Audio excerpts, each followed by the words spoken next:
Olá, vamos falar de Sansão. Esse nome, a gente logo pensa em força sobre-humana, num herói de proporções quase míticas, né?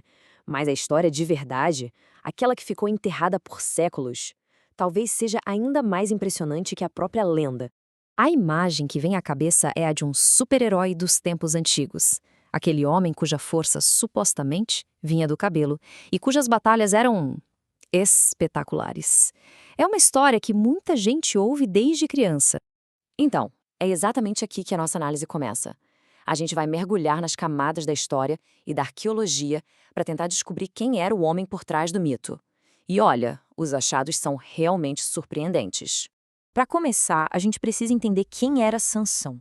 Ele não era um israelita qualquer. A identidade dele, que foi definida antes mesmo que ele nascesse, é a chave para entender tudo o que ele fez. Sansão era um nazireu, ou seja, alguém que fazia um voto especial de consagração a Deus. Só que o voto dele era diferente de todos os outros.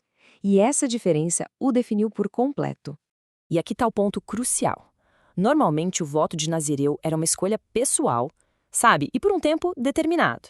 Já o de Sansão, não. Foi imposto por Deus antes mesmo dele nascer e era para a vida inteira. Isso por si só já o tornava um estranho, um solitário consagrado desde o primeiro dia de vida. Esses eram os pilares da vida dele. Regras que controlavam o que ele comia, como ele se parecia e até com quem ele interagia. Aquele cabelo comprido todo não era a fonte da força, mas sim o símbolo visível dessa consagração dele. E aqui tem uma ironia geográfica gigante na história dele. O lugar onde Sansão morava, o Vale de Sorek, era o coração da produção de vinho da região. Pensa só, viver cercado por vinhedos, onde o principal produto econômico e social era algo estritamente proibido para ele. Era uma tentação constante e um fator de isolamento enorme. Agora vamos dar um passo atrás e olhar o quadro geral, o mundo em que ele vivia. Porque para entender as ações de Sansão, a gente precisa entender o ambiente dele. Ele nasceu e cresceu na Serfelá. Isso não era um lugar qualquer, era uma zona de fronteira, um campo de batalha constante entre os israelitas, que viviam nas montanhas, e os filisteus, que dominavam as planícies.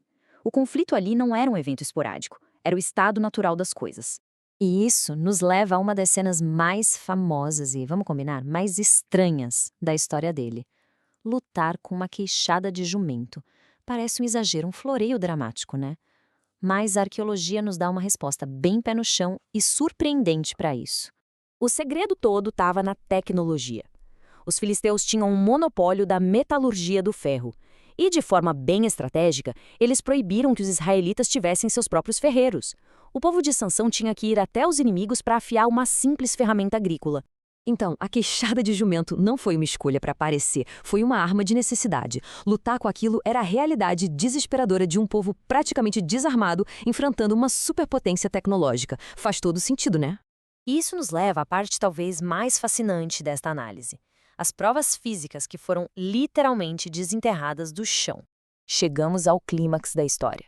Sansão, cego e prisioneiro, é levado ao templo de Dagon, o deus filisteu da fertilidade, dos grãos, para ser humilhado publicamente durante um festival. Por muito tempo, essa parte da história foi vista como impossível, um exagero mitológico. Como é que um homem, por mais forte que fosse, conseguiria derrubar um prédio inteiro? Acontece que a resposta não estava só no texto antigo, mas debaixo da terra. Num sítio arqueológico chamado Tel Kazili, uma descoberta mudou completamente o jeito que a gente olha para essa história. Lá foi escavado um templo filisteu daquela época e a arquitetura dele era muito particular. O teto não era sustentado por paredes, mas por dois pilares centrais de madeira, e esses pilares ficavam apoiados sobre bases de pedra que eram próximas o suficiente para uma pessoa só conseguir se posicionar entre elas e empurrar as duas ao mesmo tempo. De repente, o que parecia impossível se tornou totalmente plausível.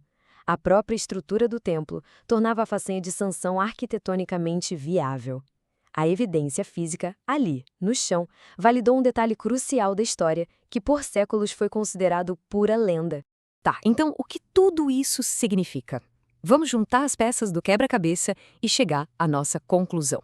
O maior mal-entendido sobre Sansão é a origem do seu poder. O mito popular diz que a força estava no cabelo, mas a narrativa original deixa bem claro. O cabelo era só o sinal do voto dele.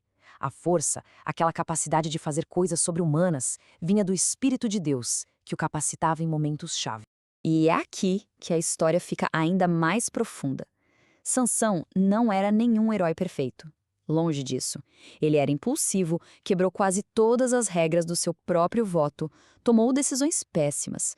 Ele não é um exemplo de bom comportamento, de jeito nenhum. E esse é o grande ponto final. A história de Sansão não é sobre a perfeição de um homem, é sobre como um poder divino pode agir através da fraqueza, das falhas e da imperfeição humana para cumprir um propósito muito maior. Tudo isso nos deixa com uma pergunta no ar. A história de Sansão, quando a gente olha para ela com a ajuda da arqueologia, mostra que essas narrativas antigas podem ter raízes muito mais profundas na realidade do que se imagina. Isso faz a gente pensar que outras verdades podem estar por aí, esperando, debaixo da poeira do tempo, prontas para serem reveladas.